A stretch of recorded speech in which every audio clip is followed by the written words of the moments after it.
광주멜TV 시청자 여러분 안녕하십니까?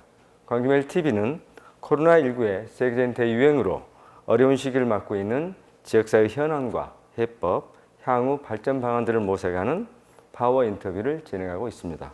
오늘은 김기선 광주과학기술원 총장님 나오셨습니다. 총장님 안녕하세요. 안녕하십니까. 반갑습니다. 네, 반갑습니다. 총장님 지금 취임하신 지가 1년 4개월이 지난 걸로 알고 있습니다. 그동안에 이제 여러 가지 사업도 하시고 성과도 있는 것 같은데요. 주요 성과하고 좀 향후 또 계획까지 좀 얘기해 주시죠. 제가 벌써 1년 이상을 총장을 했다는 걸 최근에서야 알았습니다. 그만큼 이번 봄 학기가 다사다난했던 것 같습니다. 아시는 것처럼 코로나19가 제일 큰 변화였고, 코로나 때문에 수업 방식이라든가 또 학생들 기숙사 관리 같은 게 항상 신경 쓰이는 문제였기 때문에 실제로 1년 4개월 중에 최근 6개월 정도는 계산해서 좀 빼야 될 것 같습니다. 그래서 막 1년 정도 일을 했는데, 아무래도 취임 첫 해다 보니까 제가 제일 관심을 가졌던 건 우리 학교가 지난 27년 동안 잘해왔는데 어떻게 잘해왔는가, 얼마나 잘해왔는가를 분석하는 것이 지난 1년 동안의 한 일이었습니다. 그래서 제 주장은 많은 사람들이 좋아하는 사자성어인 눈은 호랑이처럼 뜨고 걸음은 소처럼 걸어라, 우보호시라는 말을 좋아하는데, 우리가 지난 25년 동안 세계적인 연구 대학으로 발전한 근거가 뭐였고 또 그런 내용이 뭐였는가를 1년 내내 분석을 했습니다. 그래서 저희 총장단, 처장단들한테 우리가 지난 1년 동안 GST의 역사를 정리했다고 표현을 합니다. 그래서 그런 1년간의 역사 정리를 통해서 우리의 장점과 단점을 분석하는 시간을 가졌습니다.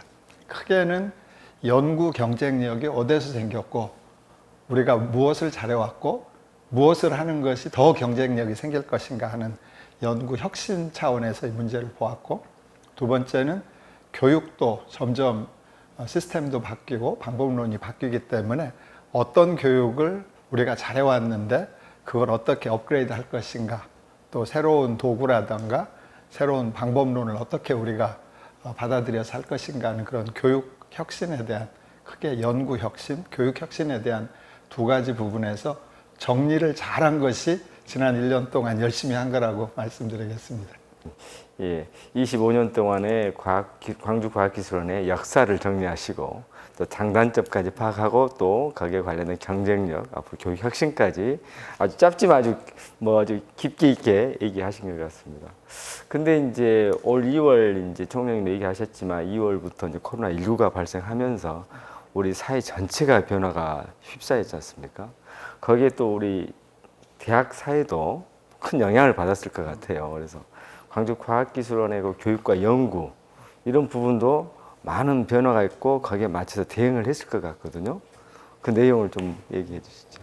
발표 자리에서 들은 얘기인데, 그분이 100년 전에 탈 것, 100년 전에는 아무래도 사람이 주로 동력이 돼서 움직이는 기기들이 많았는데 지금은 얼핏 보면은 쇳덩어리가 움직이는 것 같은 완전히 다른 형태의 탈 것이 있고, 또 100년 전에는 농업이라든가 어업을 하는 사람들이 완전히 개별적으로 일하는데, 요즘에는 농사를 짓는 분들도 에어컨 시설이 잘 돼 있는 그런 트랙터를 타고 일을 하십니다. 이렇게 많은 부분이 지난 100년 동안에 큰 변화가 있었는데, 그분이 지적하신 건 100년 전의 대학 캠퍼스하고 현재의 대학 캠퍼스가 변하지 않았고, 더 흥미로운 사실은 100년 전의 강의실하고 현재의 강의실이 거의 똑같다는 사실입니다.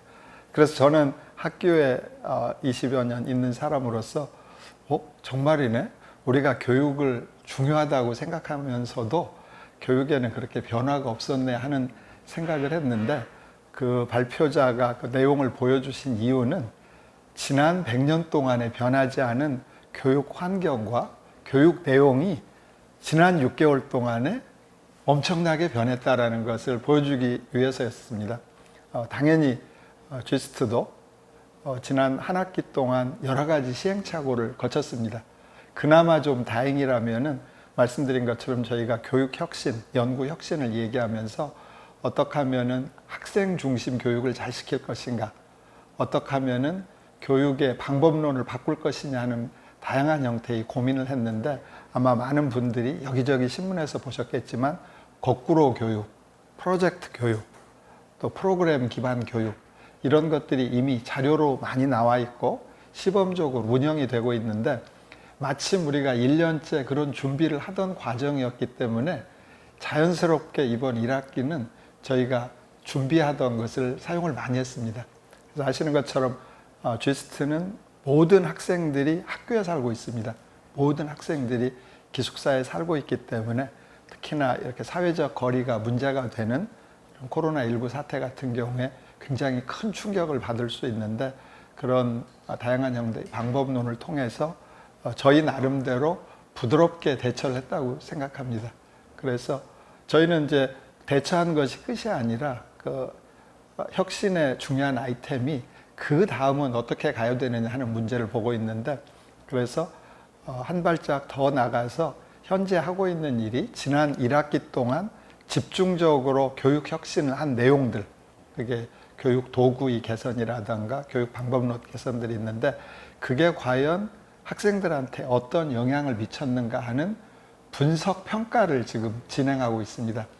그래서 아직 충분히 결과가 나오지 않았지만 몇 가지만 말씀을 드리면, 생각 이외로 학생들의 호응도가 좋았다는 사실입니다. 우리는 100년 동안 변하지 않은 교육 환경을 가지고 별로 느낌이 없었는데, 이런 변화가 학생들을 만족시켰다는 것이 한편으로는 제 스스로 조금 부끄럽게 느낀 부분입니다. 우리가 조금 더 적극적으로 대처를 했어야 되는데 우리가 좀 늦었구나. 그렇지만 다행히 코로나19라는 이런 상황이 우리를 조금 일깨워줬구나 해서 코로나19가 밉기도 하지만 또 한편으로는 고맙기도 하는 생각입니다. 예. 그리고 지스트 하면 이제 연구 역량으로서는 세계적인 어떤 수준 아니겠습니까? 다 잘 알려져 있고요. 근데 거기에 보면 이제 위기를 기회로 또 이렇게 바꿔서 하는 그런 역할들도 많았었는데요. 세계 수준의 어떤 이런 이 뭐랄까 연구 역량을 유지하는 비결, 뭐 그런 어떤 나름대로 우리 총장님 생각하시는 상당히 경쟁력 뭐 이런 게 있을 것 같습니다. 그 대학의 경쟁력을 평가하는 여러 가지 지표가 있습니다.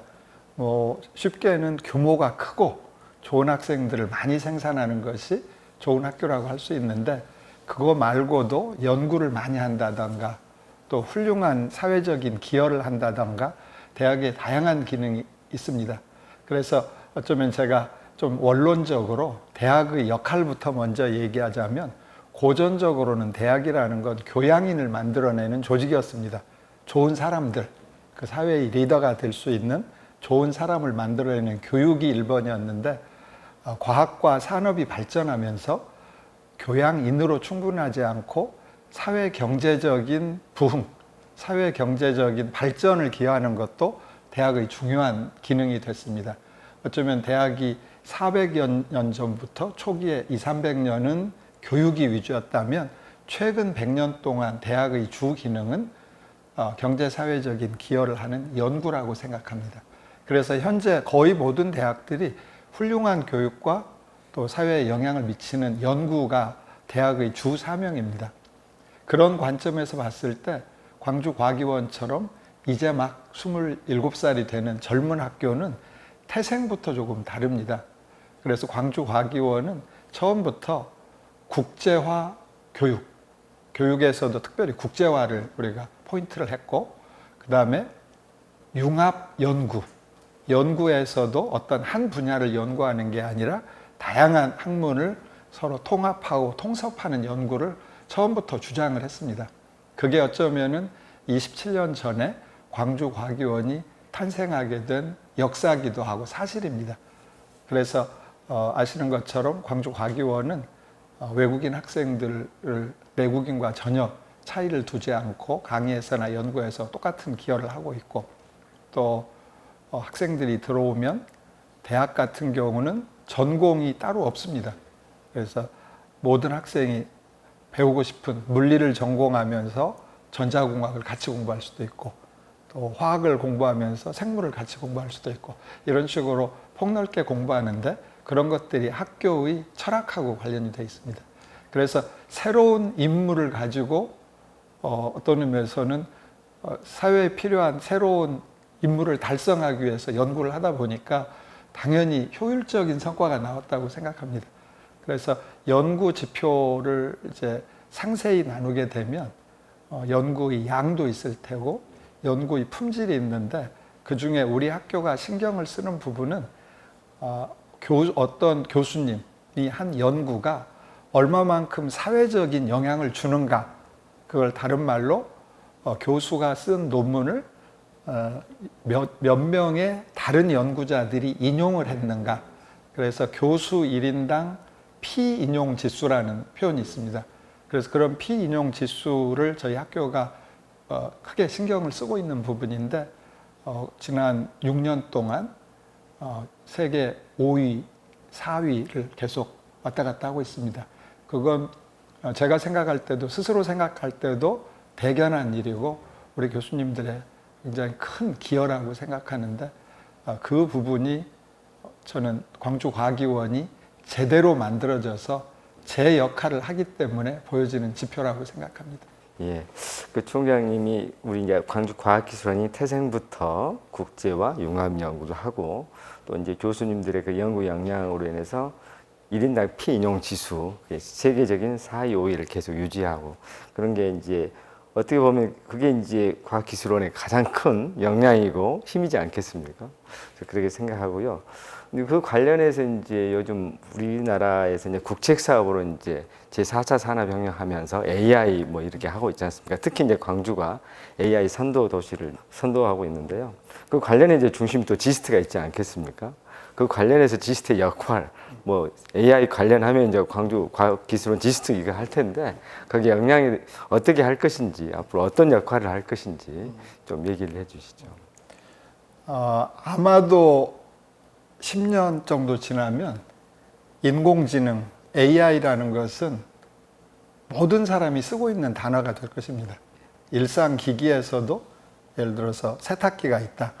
그러면 세탁기도 AI 세탁기고, 어쩌면 집안에 있는 아이들이 가지고 노는 장난감도 AI 장난감.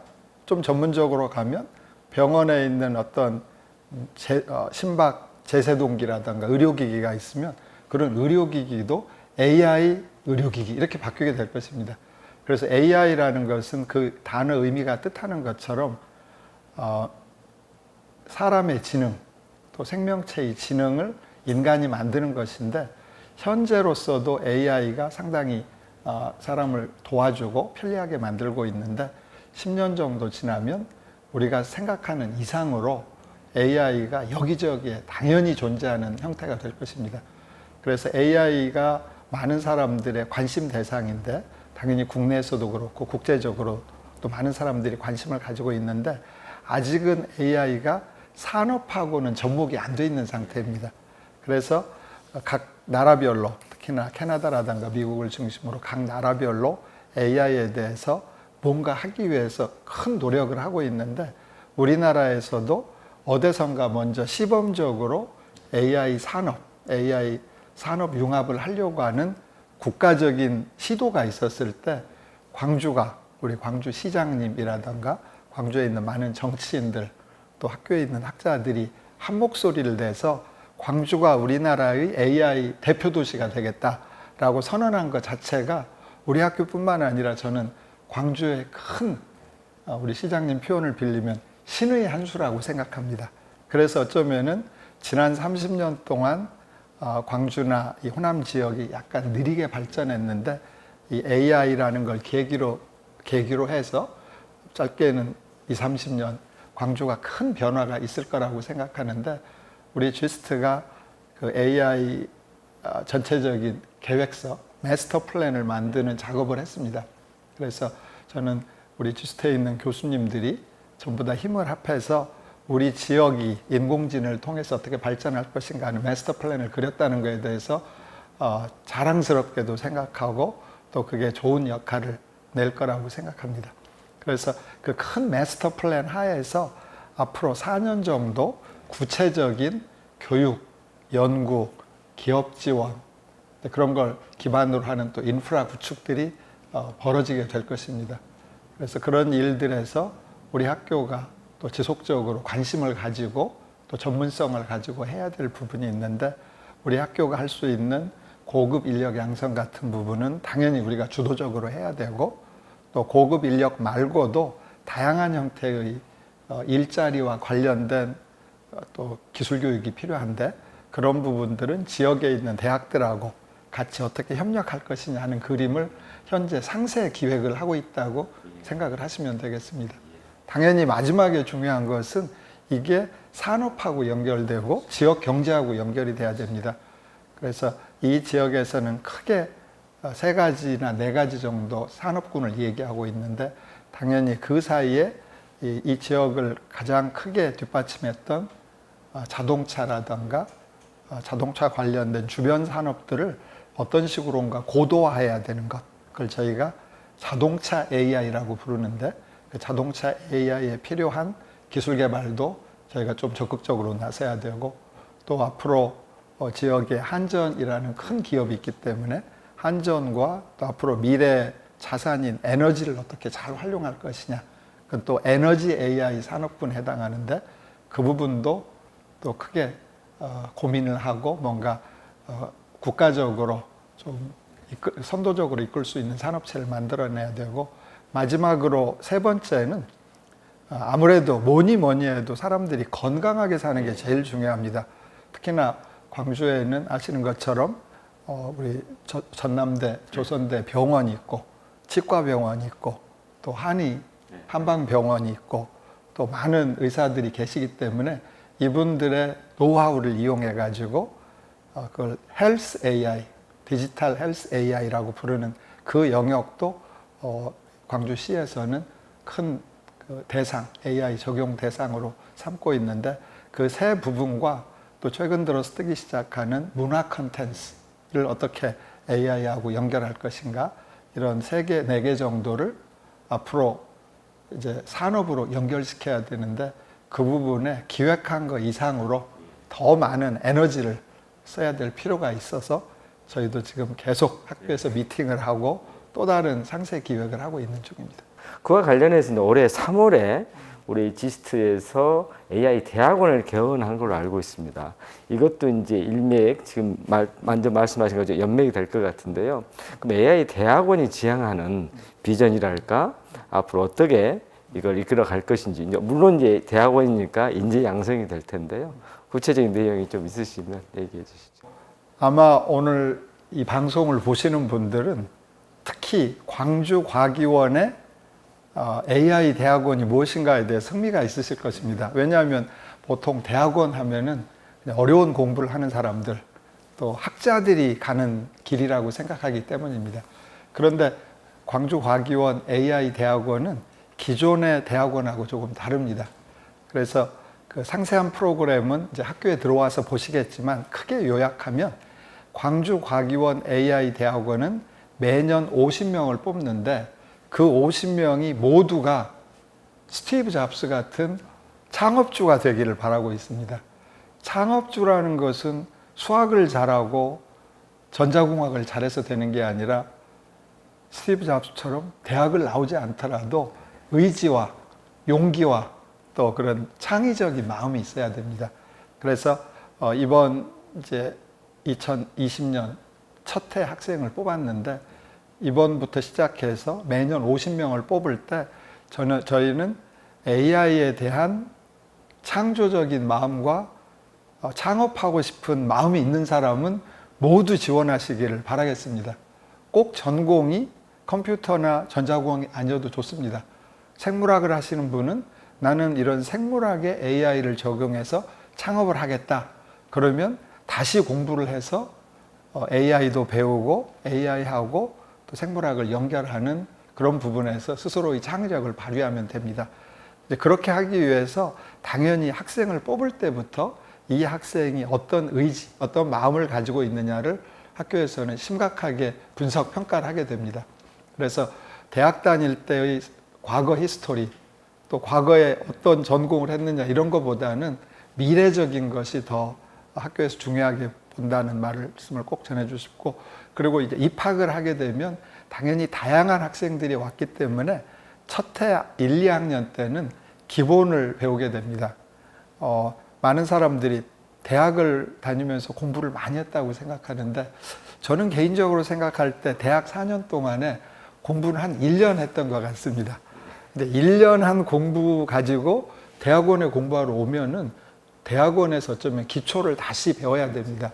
그래서 대학원에 들어오면 1, 2학년은 대학 때 배운 내용의 일부와 또 AI 관련된 기본적인 내용을 배우는 것이 첫 번째 2년이고, 3학년 때는 이 사람이 창업을 하기 위해서 우리가 알고 있는 일반적인 교육 이외의 경영교육이라던가 또 자기 도메인, 에너지를 배우고 싶다. 그러면 또 에너지 쪽에 산업화가 어떻게 돼 있고 사업을 하기 위해서 뭐가 필요한가, 이런 전공 이외의 그런 부가적인 공부를 하게 됩니다. 그래서 특히 3학년 때는 이게 공부가 책으로만 되는 게 아니라 또 현장을 파악하는 것이 중요하기 때문에 지금 모든 학생들에게 최소 6개월 정도 해외 연수 등을 포함해서 세상이 어떻게 돌아가고 있고 창업계가 어떻게 구성이 되고 있는가, 대표적으로 실리콘밸리라든가 또 중국에 있는 중관촌 같은 데라든가 유럽에 있는 작은 그런 테크노폴리스 같은 데를 갈 수 있는 다양한 프로그램들을 3학년 때 배우게 됩니다. 그래서 이건 공부라기보다 현장 탐방, 실습, 또 그 안에서 필요한 공부도 일부 진행이 되겠습니다. 그래서 3년이 끝나면 기본적인 준비가 돼 있고, 그 다음에 눈으로 본 게 있기 때문에 4학년, 5학년 때 이제 본인이 하고 싶은 걸 이룰 수 있을 거라고 생각합니다.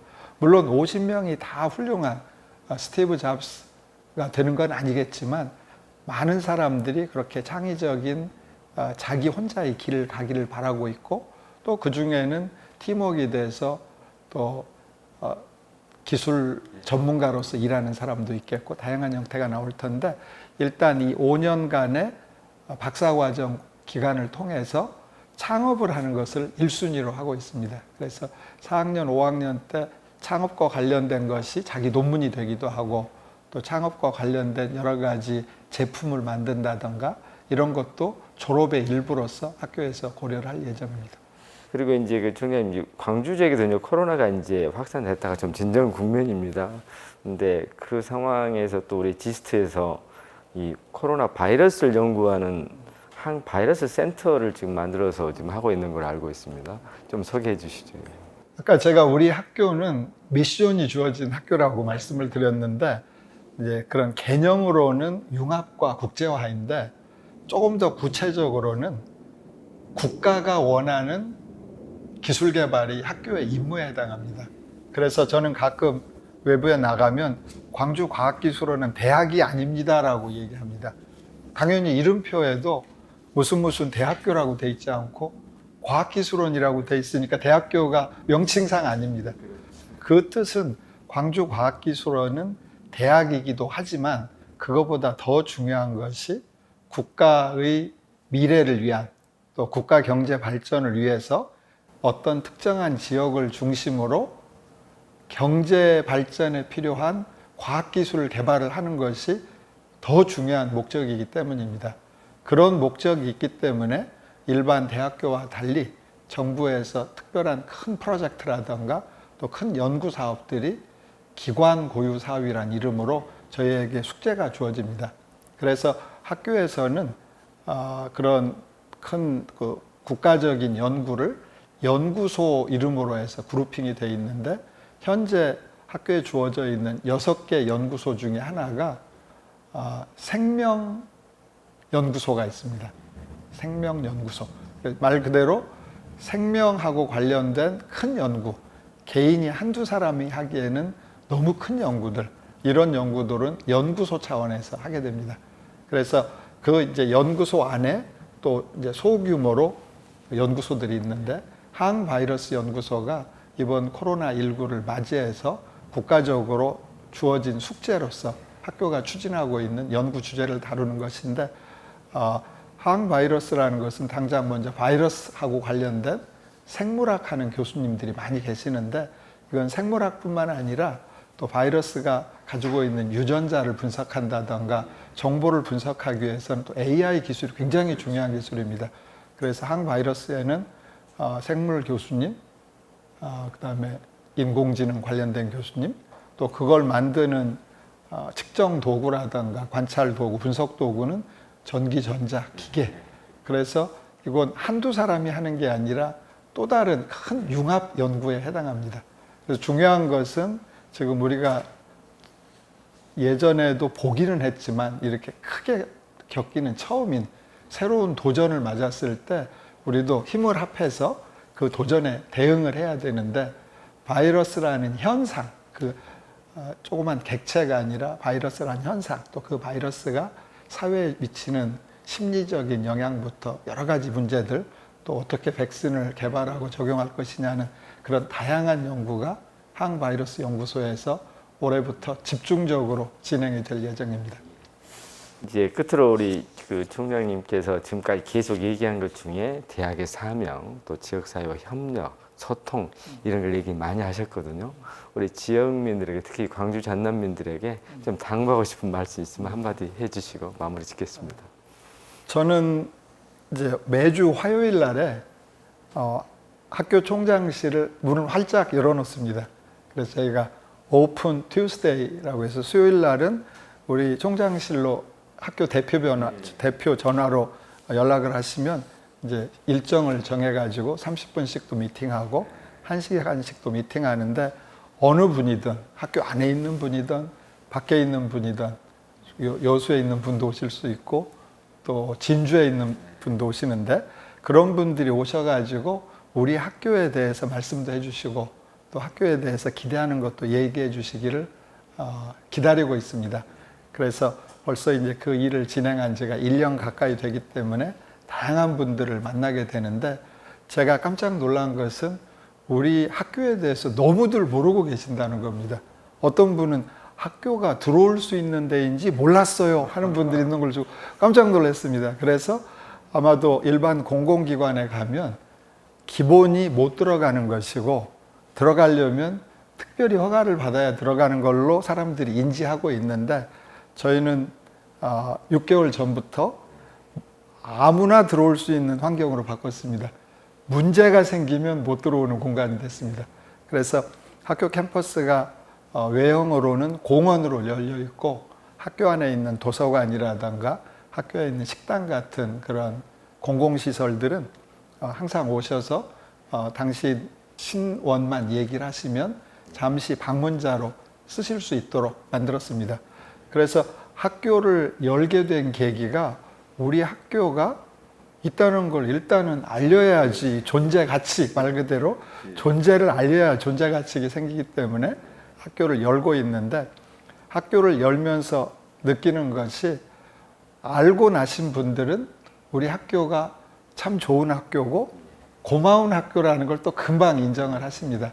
사실은 그게 저희가 1년쯤 전부터 고민한 문제였는데 우리 학교가 지역에서 잘 알려지고 지역과 같이 즐겁게 사는 것이 모든 일의 기본인데 잠 안 자고 혼자 불 속에 앉아서 열심히 공부하는 것은 그건 특정한 몇몇 사람이면 되는 거지 학교는 그래서는 안 된다. 학교를 문을 열고 지역하고 같이 교류하고 결국에는 같이 발전하고 하는 것이 제일 중요하다고 생각한 철학이 이제 1년째 구체적으로 진행이 되고 있는데 저희도 그걸 통해서 많은 피드백도 받고 또 그걸 통해서 지역에서 기대하는 바를 수능하기 위해서 노력을 하고 있습니다. 그래서 어떤 의미에서는 AI하고 관련된 일도 우리 혼자 아이디어를 내고 우리가 밀고 가는 개념이 아니라 우리도 조력자, 같이 가는 사람 중에 하나로